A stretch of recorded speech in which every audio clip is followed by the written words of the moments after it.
লাইলাতুল কদর وما أدراك ما ليلة القدر ليلة القدر خير من ألف شهر تنزل الملائكة والروح فيها بإذن ربهم من كل أمر سلام سلام هي حتى مطلع الفجر চিল্লা পড়েন আল্লাহু আকবার।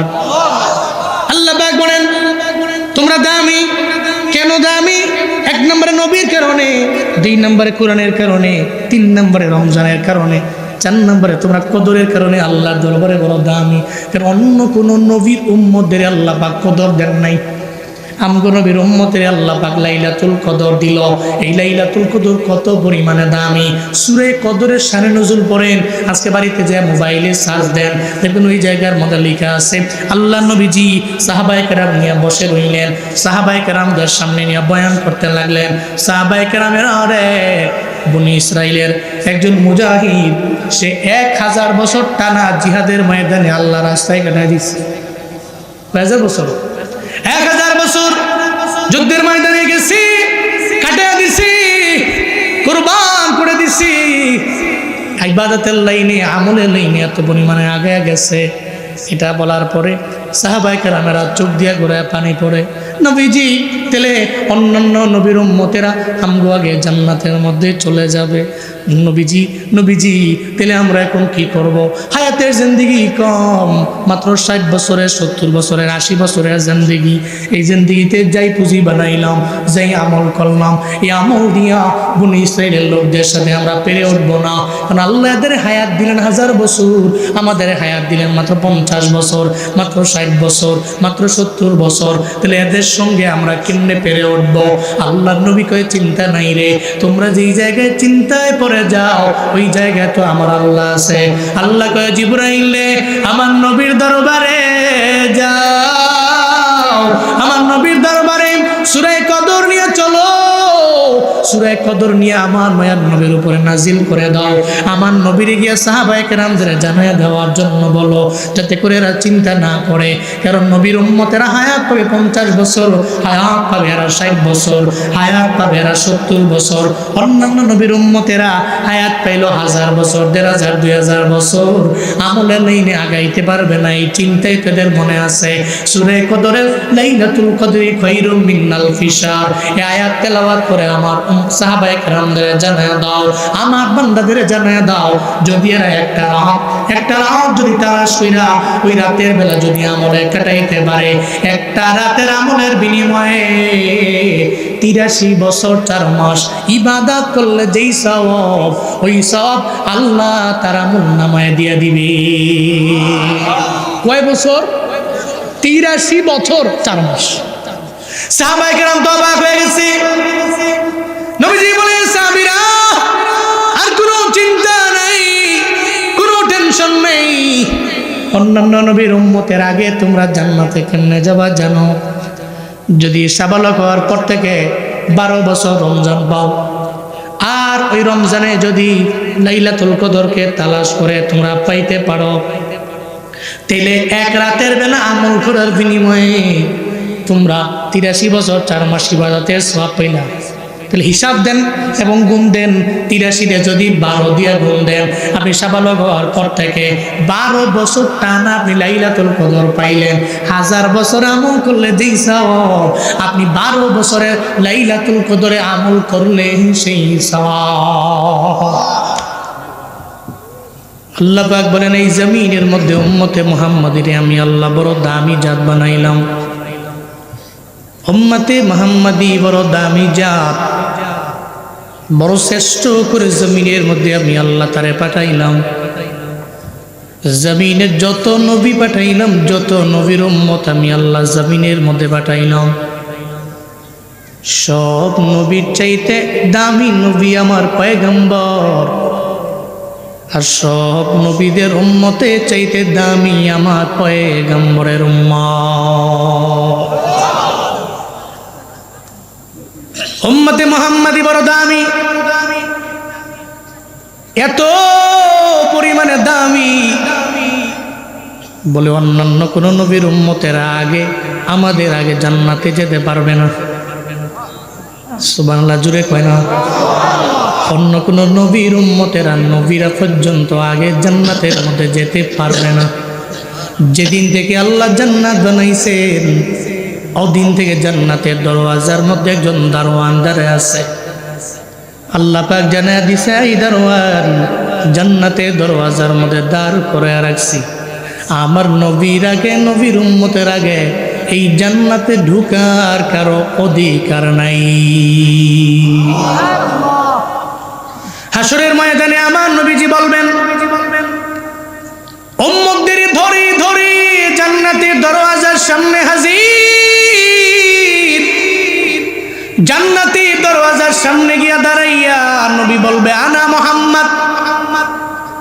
কারে নিয়ে আইছেন? আমার সব উম্মতে মুহাম্মদীরে আমি নবী সুপারিশ করে দরওয়াজার সামনে নিয়ে আইলাম। আপনার জন্যই তো অপেক্ষায় রইলাম। যেদিন থেকে আল্লাহ জান্নাত বানাইছেন ওদিন থেকে দরওয়াজার মধ্যে দাঁড়ায় রইলাম। অন্য নবীর আইল, এই জান্নাতের দরওয়াজা ওপেন করার ক্ষমতা নাই। অন্য নবীর উম্মতেরা দরওয়াজার সামনে আইল, এই দরওয়াজা ওপেন করার ক্ষমতা নাই। আপনি আসতে দেরি, এখন আর আমার কোনো চিন্তা নাই। জান্নাতের 8টা দরওয়াজা ওপেন করে দিলাম। যেই দরওয়াজা দিয়া মন চায় ওই দরওয়াজা দিয়া জান্নাতে ঢুকে যা।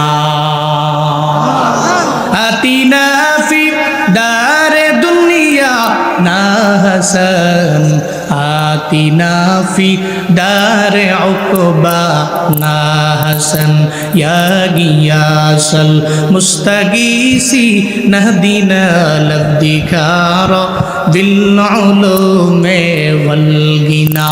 হর গরি দেনে को तू तैयार है, जू न मंगे उस तू वे जारो है। আল্লাহ পাক বলেন, উম্মতে মুহাম্মাদি বড় দামি। জমিনের মধ্যে সব উম্মতের আগে এরা জান্নাতি। শুধু তাই না, উম্মতে মুহাম্মাদি কি পরিমাণে দামি আল্লাহর নবী জানায়া দেয়, এই উম্মতেরা আমি আল্লাহর দরবারে আশা করি, আরজু আন তাকুনু নিসফা আহলিল জান্নাহ। আমি আল্লাহর দরবারে এতটুকু আশা করতে পারি, এতটুকু এক্সপেক্ট করতে পারি আমি রবের দরবারে, যে আমার আল্লাহ জান্নাতের মধ্যে যত বান্দারে পাঠাবে অন্যান্য নবীর যত উম্মত আছে সব নবীর উম্মতেরা মিলাইয়া জান্নাতের মধ্যে থাকবে 50 ভাগ। শুধুমাত্র কেবলমাত্র আমার উম্মতি একাই থাকবে জান্নাতে 50 ভাগ। জমিনের সব উম্মতেরা মিললে কয় ভাগ? 50%। আর শুধু আখিরি নবীর উম্মত, দ্যাট মিন্স আমরা জান্নাতের মধ্যে শুধু আমরাই থাকবো 50%। সুবহানাল্লাহ, জোরে কয় না? তাহলে আমগো দাম আল্লাহর দরবারে আছে না নাই?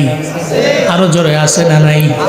আল্লাহ পাক রব্বুল আলামিন এই জন্যই জানায়া দিলেন, এই বান্দা আমি আল্লাহ বড় দামি করে তোমারে বানাইলাম, তুমি বেস্ট নেশন এই জমিনের মধ্যে, সেই খেতাব আমি আল্লাহ দিয়া দিলাম।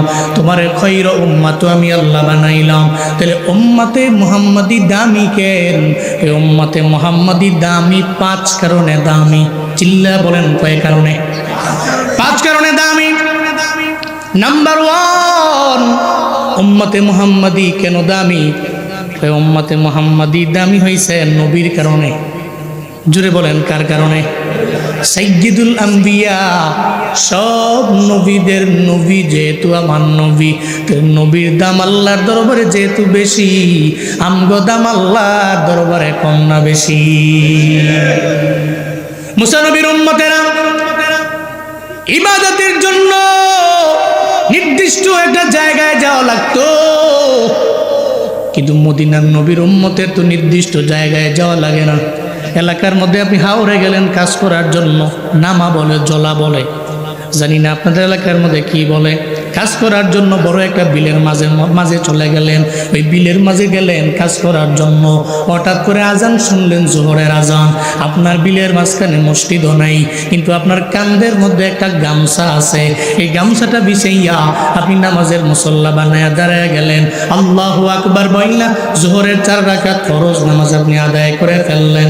আল্লাহ কয়, বান্দারে তোর কোনো চিন্তা নাই, তোর কোনো টেনশন করা লাগবে না। অন্যান্য নবীর উম্মতেরা ইবাদতের জন্য নির্দিষ্ট জায়গায় যাওয়া লাগে, কিন্তু আমি আল্লাহ আমার নবীর কারণে এই পুরো জমিনটারে আমি আল্লাহ পবিত্র বানাইছি। এমন পবিত্র আমি আল্লাহ তোর জন্য বানাইলাম। আমার নবীর পা মোবারক জমিনের মধ্যে আসতে দেরি হয়ে গেল উম্মতের জন্য। আল্লাহ পাক এই পুরো জমিনটারে পবিত্র বানাইতে দেরি করে নাই।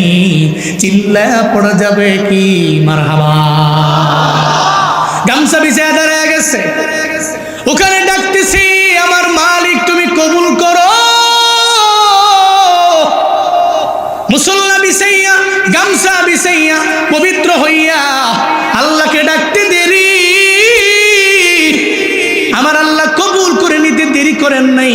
কেন করেন নাই? কারণ নবী আমার এমন নবী, মুসা নবীর নবী উনি, ইব্রাহিম নবীর নবী উনি, ঈসা নবীর নবী উনি, সব নবীর নবী উনি। উনার লকবি হলো নবিউল আম্বিয়া। পড়া যাবে কি সুবহানাল্লাহ।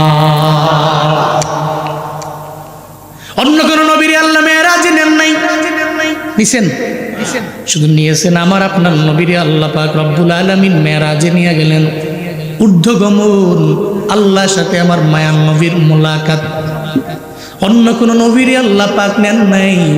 হযরত মুসা নবী চেষ্টাও তো জিন্দেগিতে কম করলেন না, কিন্তু মুসা নবীরে তো আল্লাহ পাক নেন নাই। আমার মায়ার নবীরে আল্লাহ পাক মুলাকাতে নিয়ে গেলেন।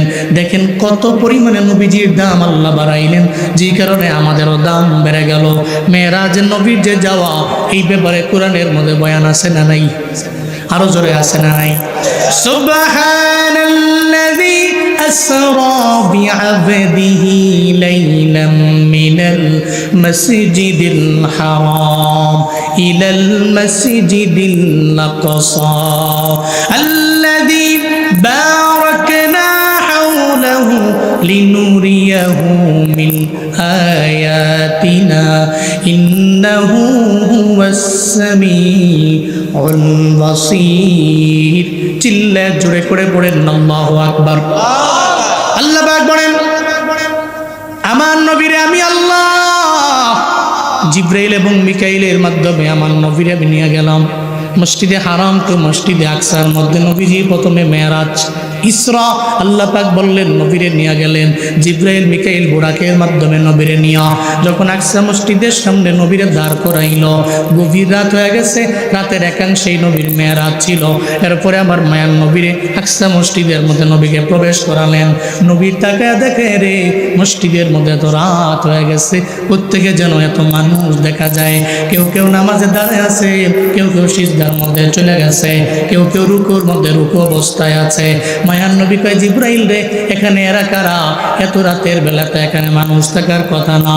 জিবরাইল কয়, পয়গম্বর, আল্লাহ পাক আপনার মুজিজা আর আপনার সম্মান বাড়ানোর জন্য আজকে মসজিদে আকসায় যত নবী আল্লাহ জমিনের মধ্যে পাঠাইল, সব নবী আল্লাহ আকসা মসজিদে হাজির করে দিয়েছে,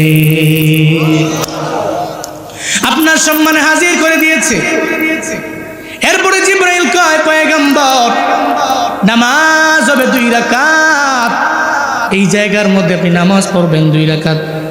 নবীজি এবং সমস্ত নবীদের অর্ডার করলেন। হযরত জিবরাইল বলার পরে এখন ইমামতি কে করবে? কারা কারা মুক্তাদি হয়ে যাবে? কেউ তো সামনে যায় না, কোনো নবী তো সামনে আগ বাড়ায় যায় না, আমার মদিনার নবীও তো যায় না। একটা পর্যায়ে জিবরাইল এসে কয়, পয়গম্বর, 2 রাকাত নামাজের ইমামতি আপনারই করা লাগবে। আমার নবী কয়, জিবরাইল রে, আমারে কেন পাঠাও? বরং আমার বাবা মিল্লাতা আবিকুম ইব্রাহিম, উনি তো আমার জাতির বাবা, উনি সামনে যাবে, ইমামতি উনি করতে পারবে, আমি না। আমার বাবা আদম তো এখানে হাজির, আমার বাবা আদম রে পাঠাও, আদম সামনে যাবে, আমি যাইতে পারবো না। হযরত জিবরাইল কয়, ও পয়গম্বর, না না, আজকে আপনার সামনে হযরত ইব্রাহিম নবী আজকে আপনার সামনে ইমামতি করার জন্য যেতে পারবে না।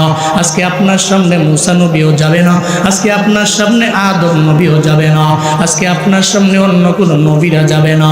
কারণ আপনার দাম আল্লাহ এত বানাইছেন, আপনি ইমামুল মুরসালিন, সব রাসূলদের লিডার আপনি। আজকে নামাজ হবে আপনার ইমামতিতে। যত নবী আল্লাহ জমিনের মধ্যে পাঠাইলো সব নবী হবে আপনার মুক্তাদি, আপনি হবেন ইমাম। চিল্লায় আওয়াজ করে পড়া যাবে কি মারহাবা। আল্লাহ কয় নবীর দাম আমি বাড়াইছি, এজন্য উম্মতেরা নবীর কারণে দামি। যেই নবীর কারণে দামি হইছো, হ্যাঁ উল্লাহ পাড়া ধরইলের মুসলমানেরা, যেই নবীর কারণে এত পরিমাণে দামি।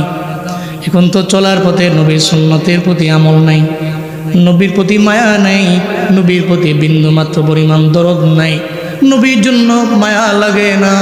একটা বারের জন্য তুমি নবীর সুন্নতের আমল নিজের ভিতরে আঁকড়ে ধরতে পারলা না। অথচ সিন্নি কাইলা কার দ্বারা, যার দ্বারা তারই তো চিনলা না। মদিনার নবীর দ্বারা উম্মত দামি হইল, কিন্তু উম্মত যার দ্বারা দামি হইছে তার অনুসরণ করতে পারে না। এর মতো কপাল পুরা কেউ হতে পারে না। কথা বলেন ঠিক কিনা? তার মতো কপাল পোড়া জমিনে কেউ নেই। সে তো দামি হয়েছে নবীজির কারণে, সাইয়্যিদুল আম্বিয়ার কারণে এই উম্মত আল্লাহর কাছে দামি। কেমন দামি! সুবহানাল্লাহ। খন্দকের যুদ্ধের কথা শুনছেন না? ব্যাটল অফ কনফিডারেটস, সম্মিলিত বাহিনীর যুদ্ধ, খন্দকের যুদ্ধ। 3 দলের সাথে মুসলমানরা পেরে উঠবে না, সম্ভব না। যুদ্ধের ময়দানে যাবেন না, তবে যাবেন, কৌশল অবলম্বন করবেন। মুসলমানরা কৌশলী হয়, সুবহানাল্লাহ বলবেন না? পৃথিবীতে মুসলিম আদেলরা এরা রণকুশলী হয়েছে, সমর কুশলী। এই কারণে কাফেরদের সংখ্যা অনেক, কিন্তু মুসলমানরা অল্পতেই জয়ী হয়েছে। নাম্বার 1 হচ্ছে আল্লাহ পাকের নুসরত, নাম্বার 2 হচ্ছে প্রত্যেকটা মুসলিম সমর কুশলী, নাম্বার 3 হচ্ছে এরা তো চিন্তা করে যুদ্ধের ময়দানে মারা গেছি তো মরতে দেরি, জান্নাতে চলে যাইতে দেরি হয়ে যায়। এই চিন্তার কারণে এরা সব জায়গায় জয়ী। তো খন্দকের প্রান্তরে 3 দলের লোকেরা, নবীজি চিন্তা করলেন খন্দকের প্রান্তরে যুদ্ধ করে আমরা পেরে উঠবো না, ওই জায়গায় 3 দলের লোকেরা আসবে, আমি নবীর দ্বারা, আমার সাহাবায়ে কেরামের দ্বারা সম্ভব না। নবী চিন্তা করলেন খন্দকের প্রান্তরে আমরা যুদ্ধ করব না, বরং পরিখা খনন করব, খাল খনন করব।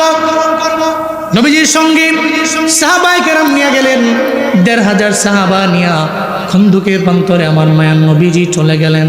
ওখানে যাওয়ার পরে একটা বারের জন্য নবী বলেন না, এই তোমরা সবাই খাল খনন করার কাজে তোমরা লেগে যাও।